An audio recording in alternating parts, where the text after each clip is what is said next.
नीलाम्बुश्यामल कोमलां सीता समारोपित बां भागवं पाणौ महासायक चारु चापं नमामि रामं रघुवंशनाथम। रघुकुल को आनंद देने वाले श्री राम जी के मुखारविंद की जो शोभा राज्याभिषेक से न तो प्रसन्नता को प्राप्त हुई और न वनवास के दुख से मलिन ही हुई, वो मेरे लिए सदा सुंदर मंगलों की देने वाली हो। श्री गुरु चरण सरोज रज निज मनो मुकुर सुधारी, बरनौ रघुबर विमल जसु जो दायक फलचारी। श्री गुरु जी के चरणों की रस से अपने मन रूपी दर्पण को साफ करके मैं श्री रघुनाथ जी के उस निर्मल यश का वर्णन करता हूँ जो चारों फलों को, अर्थ धर्म काम मोक्ष को देने वाला है। सुन के वट के बैन प्रेम लपेटे अटपटे, दिए से करुणाएन चितई जान के लखन तन। केवट के प्रेम में लपेटे हुए अटपटे वचन सुनकर करुणाधाम श्री रामचंद्र जी जानकी जी और लक्ष्मण जी की ओर देखकर हंसे। कृपा के समुद्र श्री रामचंद्र जी केवट से मुस्कुराकर बोले, भाई तू वही कर जिससे तेरी नाव न जाए। जल्दी पानी ला और पैर धो ले, देर हो रही है पार उतार दे। एक बार जिनका नाम स्मरण करते ही मनुष्य अपार भव सागर के पार उतर जाते हैं, और जिन्होंने वामना अवतार में जगत को 3 पग से ही छोटा कर दिया, 2 ही पग में त्रिलोकी नाप लिया था, वही कृपालु श्री रामचंद्र जी गंगा जी से पार उतरने के लिए केवट का निहोरा कर रहे हैं। प्रभु के इन वचनों को सुनकर गंगा जी बुद्धि मोह से खिंच गई थीं कि ये साक्षात भगवान होकर भी पार उतारने के लिए केवट का निहोरा कैसे कर रहे हैं। परंतु समीप आने पर अपनी उत्पत्ति के स्थान पद्मनखों को देखते ही उन्हें पहचान कर देव नदी गंगा जी हर्षित हो गईं। वे समझ गईं कि भगवान नरलीला कर रहे हैं। इससे उनका मोह नष्ट हो गया और इन चरणों का स्पर्श प्राप्त करके मैं धन्य होऊंगी, ये विचार कर वे हर्षित हो गईं। केवट श्री रामचंद्र जी की आज्ञा पाकर कठौते में भरकर जल ले आया। अत्यंत प्रेम और आनंद से उमंग कर वो भगवान के चरण कमल धोने लगा। सब देवता फूल बरसाकर सिहाने लगे कि इसके समान पुण्य की राशि कोई नहीं है। पद पखारी जल पानी करी आप सहित परिवार, पितर पार करी प्रभु पुण्य मुदित गयो ले पार। चरणों को धोकर और सारे परिवार सहित चरणोदक को पीकर पहले उस महान पुण्य के द्वारा अपने पितरों को भव सागर से पार कर फिर आनंद पूर्वक प्रभु श्री रामचंद्र जी को गंगा जी के पार ले गया।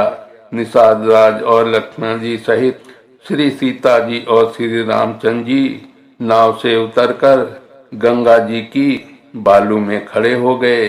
तब केवट ने उतरकर दंडवत की। उसको दंडवत करते देखकर प्रभु को संकोच हुआ कि इसको कुछ दिया नहीं। पति के हृदय की जानने वाली सीता जी ने आनंद भरे मन से अपनी रत्न जटित अंगूठी उंगली से उतारी। कृपालु श्री रामचंद्र जी ने केवट से कहा, नाव की उतराई लो। केवट ने व्याकुल होकर चरण पकड़ लिए। उसने कहा, हे नाथ, आज मैंने क्या नहीं पाया। मेरे दोष और दुख और दरिद्रता की आग आज बुझ गई है। मैंने बहुत समय तक मजदूरी की, विधाता ने आज बहुत अच्छी भरपूर मजदूरी दे दी। हे नाथ, हे दीनदयाल, आपकी कृपा से अब मुझे कुछ नहीं चाहिए। लौटती बार आप मुझे जो कुछ देंगे वो प्रसाद मैं सिर चढ़ा कर लूंगा। बहुत कीन प्रभु लखन सिंह नहीं कछु के वटुले, विदा कीन करुणाय तन भगति विमल बरुदेई। प्रभु श्री रामचंद्र जी, लक्ष्मण जी और सीता जी ने बहुत आग्रह यत्न किया, पर केवट कुछ नहीं लेता। तब करुणा के धाम भगवान श्री रामचंद्र जी ने निर्मल भक्ति का वरदान देकर उसे विदा किया। फिर रघुकुल के स्वामी श्री रामचंद्र जी ने स्नान करके पार्थिव पूजा की और शिव जी को सिर नवाया। सीता जी ने हाथ जोड़कर गंगा जी से कहा, हे माता, मेरा मनोरथ पूरा कीजिएगा, जिससे मैं पति और देवर के साथ कुशल पूर्वक लौट आकर तुम्हारी पूजा करूं। सीता जी के प्रेम रस में सनी हुई विनती सुनकर तब गंगा जी के निर्मल जल से श्रेष्ठ वाणी हुई, हे रघुवीर की प्रियतना जानकी, सुनो, तुम्हारा प्रभाव जगत में किसे नहीं मालूम है। तुम्हारे कृपा दृष्टि से देखते ही लोग पाल हो जाते हैं। सब सिद्धियां हाथ जोड़े तुम्हारी सेवा करती हैं। तुमने जो मुझको बड़ी विनती सुनाई, ये तो मुझ पर कृपा की और मुझे बड़ाई दी है। तो भी हे देवी, मैं अपनी वाणी सफल होने के लिए तुम्हें आशीर्वाद दूंगी। प्राणनाथ देवर सहित कुशल कौशला आई, पूजी सब मन कामना सुजस रही जग छाई। तुम अपने प्राणनाथ और देवर सहित कुशल पूर्वक अयोध्या लौटोगी। तुम्हारी सारी मनोकामनाएं पूर्ण होंगी और तुम्हारा सुंदर यश जगत में छा जाएगा। मंगल के मूल गंगा जी के वचन सुनकर और देव नदी को अनुकूल देखकर सीता जी आनंदित हुई। तब प्रभु श्री रामचंद्र जी ने निषाद गु से कहा कि भैया, अब तुम घर जाओ। ये सुनते ही उसका मुंह सूख गया और हृदय में दाह उत्पन्न हो गया। गु हाथ जोड़कर दीन वचन बोला, हे रघुकुल शिरोमणि, मेरी विनती सुनिए। मैं नाथ आपके साथ रहकर रास्ता दिखाकर कुछ दिन चरणों की सेवा करके, हे रघुराज, जिस वन में आप जाकर रहेंगे वहां मैं सुंदर पत्तों की कुटिया बना दूंगा। तब आप मुझे जैसी आज्ञा देंगे, मुझे आपकी दुहाई है, मैं वैसा ही करूंगा। उसके स्वाभाविक प्रेम को देखकर श्री रामचंद्र जी ने उसको साथ ले लिया। इससे गु के हृदय में बड़ा आनंद हुआ। फिर गु निषाद ने अपनी जाति के लोगों को बुला लिया और उनका संतोष करा के तब उनको विदा किया।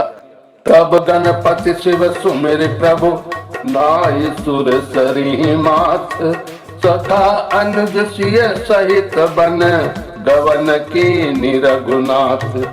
तब प्रभु श्री रघुनाथ जी गणेश जी और शिव जी का स्मरण करके तथा गंगा जी को मस्तक नवाकर सखा निषाद राज, छोटे भाई लक्ष्मण जी और सीता जी सहित वन को चले। बोलिए राम लखन माता जानकी की।